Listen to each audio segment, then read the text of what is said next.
pois não achou lugar para o arrependimento, embora com lágrimas o tivesses procurado. Palavra do Senhor, graças a Deus. Vamos aplaudir a palavra de Deus. Se tem uma pessoa que caminha, que anda com Deus, que se dizem ser cristão, mas ainda anda com Deus com coração no Egito, anda com Deus com coração no mundo, quem está andando ao lado daquela pessoa corre um grande risco de apostatar na sua fé. Porque vai ver a pessoa que anda, vê a pessoa que observa os mandamentos, mas não segue, mas não vive, não pratica. É a mesma coisa de ouvir a palavra e não praticar. Então ali anda essas pessoas que conhecem a Cristo, conhecem as alianças, mas não vivem o que estão sendo pregados. Então se há uma pessoa anda com ela, anda ao lado dela, corre um grande risco dela achar aquilo normal. E outra coisa, Satanás ele não quer tirar ninguém da igreja, ele quer te deixar na igreja, mas fora do propósito. Ele quer te deixar na igreja, mas enganado, achando que você está se santificando e não está. Aí nós trazemos a santificação para o estilo de vida, nós trazemos, como o nosso irmão falou ontem, falou muito bem, bem explicado sobre isso, e nós vamos trazer hoje pela parte prática. Por quê? São Paulo, em 1 Coríntios 15, ele fala que más costumes, más corações corrompem bons costumes. Se eu sou uma pessoa que almeja a santidade, que almeja o que Deus quer, que almeja viver ao céu, que almeja um dia ir para o paraíso, nem tudo eu posso fazer como as pessoas aí fora dizem. Nem com todo mundo eu posso andar, nem com todo mundo eu posso ouvir, muito menos falar. Porque essa palavra me afirma que se eu andar com pessoas que não têm o mesmo propósito que eu vou cair. Só que nós nos achamos santos demais, nós nos achamos fortes demais, e é isso que Satanás gosta, é disso que Satanás quer, porque você se acha forte, você se acha santo demais, e aí nós vamos seguir na santidade, mas eu quero ir lá porque eu vou evangelizar o meu amigo. É aí que você entra e acaba caindo, é aí que você vai e acaba sendo seduzido pelo mundo. Vou evangelizar aquela moça, hoje eu estou na igreja, a moça não está, vou evangelizar ela, vou trazer ela para a igreja, corre o risco mais sério de você sair da igreja por causa dele. Isso é sério, isso acontece, isso está no nosso meio a todo tempo, o pecado ele está no nosso meio a todo tempo, ele não se afasta da gente, como diz o salmista Davi, o pecado sempre está na minha frente, sempre está na minha frente. Então a gente tem que fugir, tem que buscar a santidade, buscando a santidade, você vai ter que largar as amizades, você vai ter que largar relacionamentos que não vão te levar para o céu. Mas quem é que quer largar alguma coisa? Quem é que quer abandonar alguns prazeres da carne por isso? É por isso que eu resolvi trazer isso, porque muitas vezes nós pedimos ao Senhor: Senhor, dá-me a virtude de ser paciente, dá-me a virtude de ser um bom pregador, dá-me uma virtude de fazer isso, de fazer aquilo, me ajuda a ser assim, a ser aquilo. Mas e santidade? Quem pede santidade? Isso é santo. Antes de tudo, o alicerce da nossa fé, quem é que pede? Senhor, faz-me santo. Sabe por que nós não pedimos isso para Deus? Porque se nós pedimos para Deus que nós queremos ser santo, Ele vai nos dar uma estratégia, Ele vai nos dar um modo de viver de ser santo, mas vai doer, vai machucar, vai rasgar a sua alma, vai rasgar o seu coração. Você vai ter que desapegar de muita coisa, talvez coisas que nem são pecado. Eu sempre falo isso. Eu não falo nem de pecados não, eu falo de coisas que nem são pecado, mas para a sua santificação você tem que largar. Para o seu ministério crescer você tem que largar. Para a sua vida espiritual aumentar você tem que largar. Mas o nosso problema é o quê? É ficar estagnado no mesmo local, é ficar quieto no mesmo canto, como o povo aqui estava.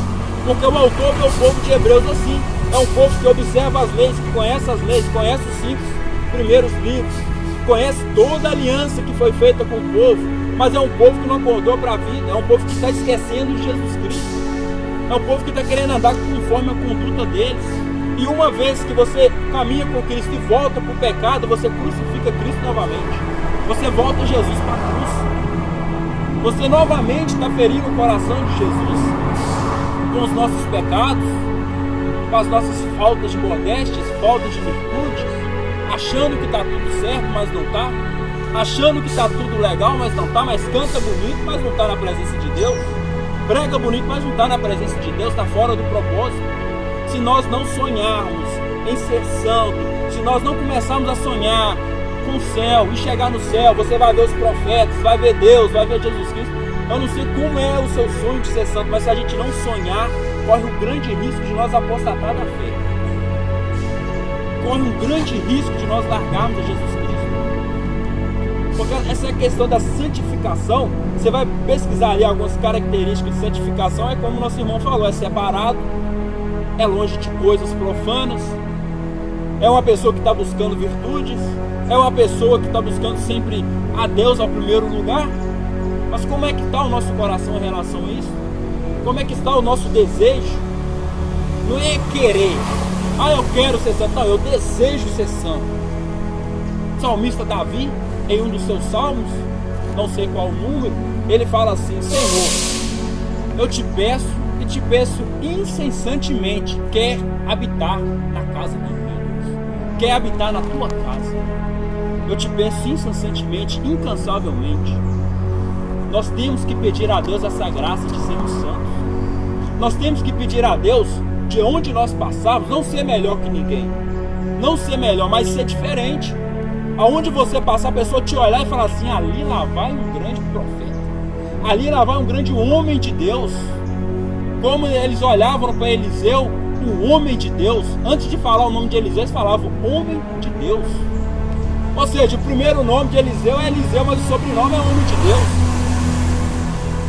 Nós temos essa graça hoje, a pessoa olhar e falar assim: ao Magno, homem de Deus, ao Seleme, homem de Deus, ao Bruno, aos demais homens, são homens de Deus. Será que alguém passa ali e olha para nós, lá são homens de Deus? Ou eles olham para nós e falam assim: lá, prega, ouve a palavra, mas não está vivendo o que segue. Esconde atrás da palavra de Deus.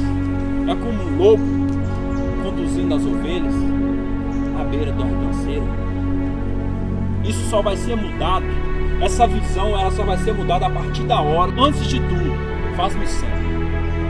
Antes de tudo, antes de eu querer conduzir o povo, eu preciso ainda me conduzir. Talvez muitos de nós vamos ter que ficar bastante tempo no banco para nos conduzir primeiro, para nos policiar primeiro, para depois ir para frente do povo para ajudar a conduzir o povo. Porque não adianta você se levantar, você não sonha em ser santo e vai para frente do povo para conduzir o povo, mas se você cair, o povo vai atrás de você. O povo anda assim, o povo é assim. São como ovelhas sem pastores. Jesus Cristo, olhando o povo um dia, ele viu isso. Então corre um grande risco se a gente não desejar a santidade, porque se eu desejo a santidade, vai acontecer tristeza, vai acontecer doenças, as lamúrias, as dores vão bater, a traição vai bater, mas eu não vou largar de Jesus Cristo, porque eu almejei ser santo. Ou seja, Cristo sempre vai ser o meu foco, não o homem. Cristo sempre vai ser o meu alvo. E toda vez que você erra o alvo que é Cristo, você cai no pecado, cai na impureza. E aqui no finalzinho ela vai falando assim: sabeis ainda que em seguida, querendo herdar a bênção, foi rejeitado, pois não achou lugar para o arrependimento, embora com lágrimas tivesse procurado. Está falando de Esaú, um homem que tinha a primogenitura, se vendeu por causa da gula, perdeu a sua primogenitura, correu atrás depois, mas já era tarde. Nós vamos esperar para correr atrás depois, como seja tarde também, para chorar, para falar com Deus: por que eu não escutei, por que eu estou vivendo isso? Não venda o seu direito de ser filho de Deus, não venda o seu direito de ser santo na mão de Deus, não. Seja santo. Isso não é coisa do passado, isso é coisa de hoje. Tem um grande santo que eu gosto muito dele, São Felipe Neri. Ele compôs uma música porque toda vez que ele olhava o pecado, ele cantava: paraíso, paraíso, eu prefiro paraíso. Isso é querer ser santo. É você olhar uma mulher: eu prefiro paraíso. É uma pessoa tirar você do sério: eu prefiro paraíso. Mas que vontade de matar, mas eu prefiro paraíso. Isso é santidade, gente.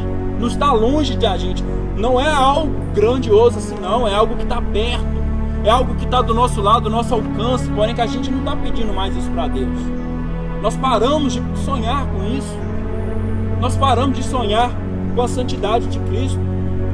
Eu trouxe um parágrafo do Catecismo da Igreja, que em questão de santidade ele fala assim: quem poderia santificar a Deus, já que é Ele mesmo quem santifica? Mas nós, inspirando nessa palavra, santificai-vos sede santo, porque eu sou santo, Levítico 11:44, nós pedimos que, santificados pelo batismo, perseveramos naquilo que começamos a ser. Pedimos isso todos os dias, porque cometemos faltas todos os dias e devemos nos purificar de nossos pecados por uma santificação retomada sem cessar. Recorremos, portanto, à oração para que esta santidade permaneça em nós. Deus faz a parte. O sonho de Deus é que nós sejamos santos. O sonho de Deus é nos ver no céu. Mas agora tem a nossa parte a ser feita. Tem a nossa parte a ser alcançada. Tem as nossas más inclinações que tem que ser largadas. Deus, Ele quer nos fazer santos. Mas o que está precisando é a gente desejar. Infelizmente nós queremos. Nós só queremos. Nós não desejamos mais. Nós não ansiamos isso mais. Nós não queremos mais buscar a santidade. Nós olhamos tanto os santos da Igreja Católica, mas como os heróis da fé da Igreja Evangélica. Vocês olham Charles Spurgeon, Billy Graham, entre outros, Joseph, eu esqueci o sobrenome, entre outros que alcançaram uma santidade. Nós olhamos Santo Agostinho, nós olhamos Helena Guerra, nós olhamos outros, São Policarpo, que eu gosto muito de citar, cara, que é um homem que foi morto por não negar a Jesus Cristo. Olhava para Policarpo, Policarpo, você está preso, você é velho, nega a sua fé. E Policarpo falava, eu não vou negar a fé, porque eu já estou preso há muito tempo em Jesus Cristo. Pega São Policarpo, leva lá no Coliseu, amarra ele, fala, Policarpo, nós vamos te queimar. Ele fala, eu temo mais o fogo do inferno do que esse fogo que está se queimando. É um homem que já era incendiado pelo Espírito Santo. Então ele chega a São Policarpo, bota fogo em São Policarpo. A patrística fala que ele não se queima, ele fica como uma vela ali, mas não se queima.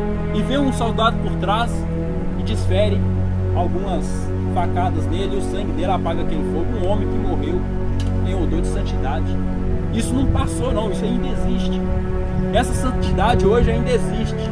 O mesmo Deus que operava lá na época de Billy Graham, o mesmo Deus que operava em Charles Spurgeon, em Wesley, John Wesley, o mesmo de Santo Agostinho, o mesmo dos outros santos que morreram, o mesmo de Isaías que foi cerrado ao meio, o mesmo que olhou para Pedro, e Pedro sendo crucificado de cabeça para baixo, é o mesmo que olha para nós, procurando novos santos, novos mártires que darão a vida por Cristo hoje. E quando eu falo de mártir, eu não vou nem falar do martírio sangrento, mas do martírio da alma, de você largar as coisas, de você matar a sua carne, se doer por aquilo, porque você quer ser santo. Aí sim, nós poderemos conduzir o povo. Então nós temos um grande problema no nosso meio para conduzir o povo. É primeiro buscar a santidade, buscar a Jesus Cristo a todo momento, principalmente nas orações, sem cessar. Amém? Toda vez que nós olhamos a essa questão da santificação, nós temos que olhar em questão do que Deus Ele espera de cada um de nós. Todos nós temos dons, todos nós temos chamados a qual Deus nos escolhe a fazer algum ofício, seja um presbítero, seja um diácono, um pastor, um padre, um pregador, mas todos nós temos um chamado em comum por igual, que é sermos santos aos olhos de Deus. Então nós olhamos essa questão da santificação virar um estilo de vida, é porque se nós colocarmos ali a santidade em primeiro lugar, antes de eu pedir a Deus, Senhor, me dá unção para me pregar bem, antes de eu pedir a Deus, Senhor, dá-me uma voz para me cantar bem, primeira coisa que eu tenho que pedir, me ajude a ser santo. Porque se a gente não ter o desejo da santidade, se nós não sonharmos com a santidade, tudo será em vão. A pregação será em vão, os louvores serão em vão, as nossas idas aos cultos, as missas serão em vão, porque primeiro eu tenho que almejar a santidade. E quando eu falo em questão de desejar, é diferente de querer. Nós olhamos Daniel no capítulo 1, a palavra fala que Daniel ali, entre o rei, entre os manjares que havia naquela mesa, Daniel desejou não comer daqueles manjares. Ou seja, ele deseja não comer algo profano. Então a partir da hora que nós tivermos um desejo de ser santo, um desejo de viver conforme a vontade de Deus quer, conforme as leis que Deus quer, não conforme o mundo vem nos ensinando, nós seremos moldados. Aí é que vai partir para o ministério que Deus quer de você. Ou você vai pregar, ou você vai cantar, ou você vai ser algum ministro de música, alguma coisa do tipo. Mas primeiro, o que tem que acrescentar no nosso coração é o desejo de ser santo. Nós estamos diante da carta de Hebreus. Estava pesquisando e falando que Hebreus se chama carta aos Hebreus porque o autor, ele reconhece este povo, que é um povo ainda que é muito ligado ao judaísmo. É um povo que se converteu ao cristianismo, porém, eles são muito ligados às alianças que Deus fez antigamente. A aliança que Deus fez com Moisés, a aliança que Deus fez ali com Abraão. E eles são muito ligados também nessa parte aqui, aquelas vezes em que eles levavam cordeiros, eles levavam algo ali para sacrificar para Deus, ali com sangue e tudo. Eles olham muito isso e o autor, ele vem trazendo para eles uma exortação em questão de quê? Que veio Jesus, que é um sacerdote, e além de sacerdote se deu a vida por cada um de nós. Então você vai ler na carta de Hebreus ele cita ali os 5 livros todos, que ele vem sempre citando Abraão, sempre citando Moisés, cita Gênesis, cita as alianças que foram feitas, para mostrar para o povo que ele também conhecia, para mostrar para o povo que eles estavam desanimados da fé porque tiraram Cristo do centro. Eles olhavam as alianças, olhavam os sacrifícios antigos, porém que o maior sacrifício foi feito, que é o Senhor Jesus Cristo na cruz, que foi ali como um bode expiatório para nós, que ele mesmo se entregou a vida por nós. Então esse povo, ele está esquecendo disso. É um povo muito ligado ao judaísmo, que ainda se conservava a fé. E como é difícil pegar um povo que já tinha uma fé e querer introduzir uma outra fé neles, porém que eles já tinham se convertido ao cristianismo. Mas algumas coisas ainda ecoavam ao meio daquele local onde eles viviam ali, porque eles pensavam assim: Deus fez uma aliança com o povo, Deus fez uma aliança com Abraão, Deus fez uma aliança depois com Moisés, e agora esse autor, que nós não sabemos o nome, alguns dizem Paulo, mas nada certo, esse autor, ele vem falando sobre essa questão de quando Moisés tirou o povo do Egito, que Jesus também fez a mesma coisa. Moisés tira o povo da escravidão, caminhando no deserto em rumo à terra prometida. Jesus tira o povo da escravidão, se dar a vida por nós, caminhando agora rumo ao céu. Então o povo que está desanimado na fé, é um povo que está se desligando de Jesus Cristo. E você pega Hebreus, ele é cristológico. Ele sempre vai apontar para Cristo, sempre apontar para Cristo, mesmo falando ali de Gênesis, Êxodo, Levítico, Números, Deuteronômios, ele está sempre apontando para Jesus, para que o povo não perca rumo à sua santidade, rumo ao que Deus quer com eles. E lá no início começa assim: procurai a paz com todos, e a santificação, sem a qual ninguém verá o Senhor. Ou seja, primeiro, eles têm que unir entre eles, porque ali estava havendo alguma grande divisão, uma desunião entre eles mesmos. Então, se eles não tinham paz com eles mesmos, eles não tinham união com eles próprios, como é que eles poderiam se santificar? Como é que eles poderiam ser santos? Como é que um dia eles poderão ir para o céu? Mesmo observando as leis, mesmo observando ao que o Jesus Cristo estava ensinando, e o autor, ele vai exortando este povo a essa questão de se santificar, de ser santo, de observar o que o Senhor está ensinando. Eu sei que a aliança foi feita antiga, mas uma aliança que foi feita para sempre foi a partir de Jesus Cristo.